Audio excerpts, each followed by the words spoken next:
Olá, sejam todos bem-vindos ao meu canal Caminho da Luz.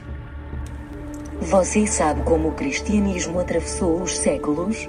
Se não, então venha, pois neste vídeo irei falar um pouco sobre isso. Lembrando que este vídeo não é para atacar ou desmerecer outra religião, é apenas de caráter informativo. Sem mais delongas.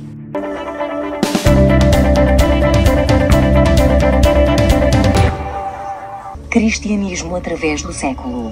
Visto que ninguém consegue compreender a história do cristianismo de forma efetiva sem possuir ao menos alguma concepção dos movimentos políticos, económicos, sociais, intelectuais e artísticos de cadeira da história, os eventos da história da Igreja são associados ao seu ambiente secular.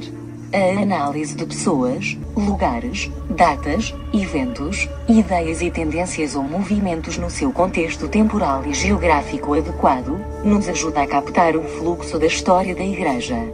Foi o que reparou o professor Arlek Ives Witten, Illinois. A curiosidade pelo passado caracteriza o homem há muito tempo, desde Nabonido, que viveu na Caldeia no século VI a.C., até os arqueólogos e historiadores de hoje. Os cristãos nutrem um interesse especial pela história porque nela estão firmados os fundamentos da sua fé. Deus faz-se homem e viveu no tempo e no espaço na pessoa de Cristo.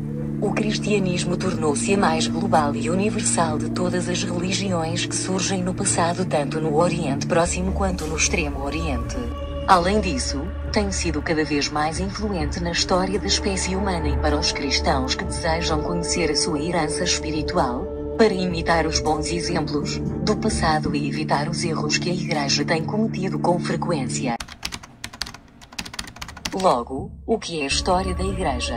É a história interpretada e organizada da redenção da humanidade, da Terra e a obra do Espírito Santo na Igreja, e através dela acrescenta um elemento sobrenatural à história da Igreja. Deus é transcendente na criação, mas imanente na história e na redenção. Com isso chegamos à nossa segunda questão: qual é o valor da história da Igreja? Será apenas um enfadonho exercício académico de recordação dos fatos? Isso se não se descobrir o seu valor, principalmente para os cristãos. Nesse tópico, poderia falar sobre várias coisas como a história da Igreja como uma síntese ou como uma ferramenta prática, mas irei falar mais especificamente da história da Igreja como auxílio para a compreensão do presente e como guia. Primeiro, a história da Igreja como um auxílio para a compreensão do presente, e a história da Igreja é também valiosa como explicação do presente. Podemos compreender melhor o presente se conhecemos as suas raízes no passado. A resposta à intrigante questão da presença de várias centenas de grupos religiosos nos Estados Unidos é o princípio de separação que surgiu bem cedo na história da Igreja e se acentuou com a Reforma. É interessante remontar ao passado da Igreja Episcopal Protestante e ver na luta entre o poder real e o papado a origem da Igreja Anglicana. O metodista se interessa pelos primórdios da sua Igreja no reavivamento wesleyano, que acabou por provocar a separação do metodismo da Igreja Anglicana. Crenças e práticas litúrgicas diferentes são mais facilmente compreensíveis à luz da história. Os metodistas se ajoelham diante do altar para a ceia. Por quê? Porque durante muito tempo, foram uma igreja dentro da Igreja Anglicana e seguiam os seus costumes litúrgicos. Por sua vez, os presbiterianos recebem a ceia, assentados. As diferenças entre as teologias metodistas e presbiteriana ficam mais evidentes quando se estudam as doutrinas de Calvino e Arminio. A recusa de muitos ditadores modernos em permitir que o seu povo tenha interesses particulares independentemente da sua vida pública no Estado é mais fácil de ser compreendida, quando lembramos que os imperadores romanos pensavam que quem tivesse uma religião pessoal estava a ameaçar a existência do Estado. A relação entre a Igreja Católica e o Estado tornou-se novamente problemática na Rússia e nos seus estados satélites, e é de se esperar que o Estado venha a perseguir os cristãos assim como o fizeram Décio e Diocleciano.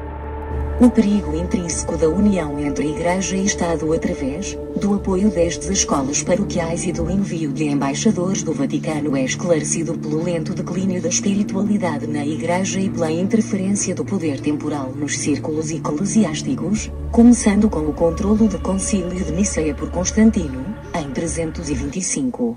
Tennyson, no seu poema Ulisses, nos relembra que somos a parte de tudo o que encontramos. Segundo, a história da Igreja como um guia. A reparação dos males existentes na Igreja ou a capacidade de evitar erros e práticas equivocadas é outra utilidade do estudo do passado da Igreja. O presente é certamente o cristianismo através do século XX. A mente é o produto do passado e a semente do futuro. Paulo nos lembra em 1 Coríntios 10.6, 11 que eventos do passado devem nos ajudar a evitar o mal e imitar o bem. O estudo da Igreja Católica Romana, na Idade Média, revelara o perigo do eclesiasticismo contemporâneo que parece insinuar-se no protestantismo. Novas seitas aparecem geralmente como velhas heresias travestidas. A ciência cristã pode ser mais bem compreendida quando estudamos o gnosticismo na Igreja primitiva e as ideias dos albicastrenses, nos tempos medievais.